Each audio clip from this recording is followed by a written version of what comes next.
Hello everyone, সবাইকে আরও একবার স্বাগত জানাই স্টাডি উইথ পিয়ারের নতুন একটি পর্বে stop dreaming start doing. So আজকে আমি তোমাদের জন্য একটি গুরুত্বপূর্ণ নোটিশ নিয়ে এসেছি। সেটি হচ্ছে কাস্ট সার্টিফিকেট নিয়ে নতুন নির্দেশ জারি করেছে হাইকোর্ট। তো সেটা সম্পর্কেই কিন্তু আজকে বিস্তারিত জেনে নেব যে কী বলল হাইকোর্ট। তো ভিডিওটি সম্পূর্ণ দেখবে। যারা চাকরি করছো, ইতিমধ্যে চাকরি পেয়ে গেছো এবং কাস্ট সার্টিফিকেট নিয়ে চাকরি পেয়েছো, তো তারাও কিন্তু ভিডিওটি অবশ্যই দেখবে। তো চলো প্রথম থেকে আসি। তো বলছি যে ওবিসি সার্টিফিকেটের জটিলতা তো ছিলই, তোমরা সবাই জানো, এটা নিয়ে সবাই অবগত। যেহেতু পিএসসি ক্লার্কশিপ থেকে শুরু করে মিসলেনিয়াস সমস্ত পরীক্ষাও কিন্তু এর জন্য দেরি হয়ে গেল। তো ওবিসি সার্টিফিকেট জটিলতা তো ছিলই। এবার সুপ্রিম কোর্ট কাস্ট সার্টিফিকেট সংক্রান্ত একটি নতুন আপডেট প্রকাশ করেছে। আপনি যদি কাস্ট সার্টিফিকেটের উপভোক্তা হন বা ভবিষ্যতে কাস্ট সার্টিফিকেটের জন্য আবেদন করার পরিকল্পনা করেন, তাহলে এই নতুন আপডেট সম্পর্কে সচেতন হওয়া খুবই গুরুত্বপূর্ণ। কাস্ট সার্টিফিকেট সংক্রান্ত সর্বশেষ হাইকোর্টের খবরের জন্য আজকের এই প্রতিবেদন। কিছুদিন আগে ওবিসি শংসাপত্র সংক্রান্ত একটি মামলায় কলকাতা হাইকোর্ট রায় দিয়েছিল 2011 সালের পরে ওবিসি তালিকায় অন্তর্ভুক্ত সমস্ত শংসাপত্র যাচাই করা হবে। সুপ্রিম কোর্টের এই সিদ্ধান্তের কারণে রাজ্যের শতাধিক ওবিসি শংসাপত্র প্রাপকদের কপালে চিন্তার ভাঁজ পড়ে।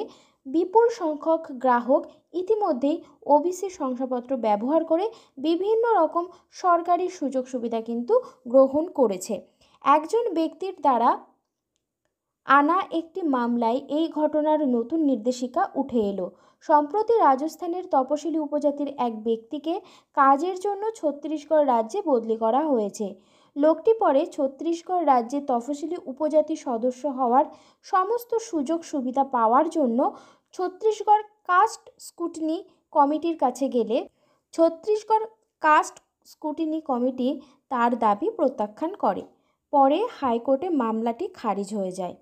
এই বিশেষ মামলার উপর ভিত্তি করে সুপ্রিম কোর্ট বলেছিল যে কোনো যদি ব্যক্তি কোনো কারণে এক রাজ্য থেকে অন্য রাজ্যে চলে যায়, তবে আগের রাজ্যের কাস্ট সার্টিফিকেট নতুন রাজ্যে গ্রহণ করা হবে না। তার মানে তোমরা সবাই বুঝতে পারছো যে একটা রাজ্যে যদি কোনো রকম কাস্ট সার্টিফিকেট তুমি পেয়ে থাকো, অন্য রাজ্যে যখনই তুমি চলে যাবে, তো সেইখানে গেলে কিন্তু সেই কাস্ট সার্টিফিকেট আর গ্রহণ করা হবে না। এর কারণ হলো যে কোনো রাজ্যের কোনো ব্যক্তিকে সেই রাজ্যের একটি নির্দিষ্ট জাতি বা সম্প্রদায়ের আর্থিক সামাজিক ব্যবস্থার ভিত্তিতে একটি পেশাগত শংসাপত্র জারি করা হয়। তাই এই কাস্ট সার্টিফিকেট অন্য কোনো রাজ্যে কিন্তু গৃহীত হয় না। এর মানে হলো যে পশ্চিমবঙ্গের কোনো ছাত্রছাত্রী যদি এই কাস্ট সার্টিফিকেট নিয়ে অন্য রাজ্যে পড়তে যায়, তবে তার শংসাপত্র অন্য রাজ্যে কিন্তু গ্রহণ করা হবে না। পশ্চিমবঙ্গের ওবিসি সার্টিফিকেট মামলা বর্তমানে সুপ্রিম কোর্টের কিন্তু বিচারাধীন। সংশ্লিষ্ট মামলা সম্পর্কে আরও তথ্য জানার সঙ্গে সঙ্গেই আমাদের এই ইউটিউব চ্যানেল স্টাডি উইথ পিয়াতে কিন্তু আপডেট দিয়ে দেওয়া হবে। তার সঙ্গে সঙ্গে তোমরা চোখ রাখতে পারো আমাদের ওয়েবসাইট www.studywithpia.in। এখান থেকেও কিন্তু তোমরা বিভিন্ন রকম খবর বা বিভিন্ন রকম নোটস সমস্ত কিছু কিন্তু তোমরা ফ্রিতে একদম পেয়ে যাবে।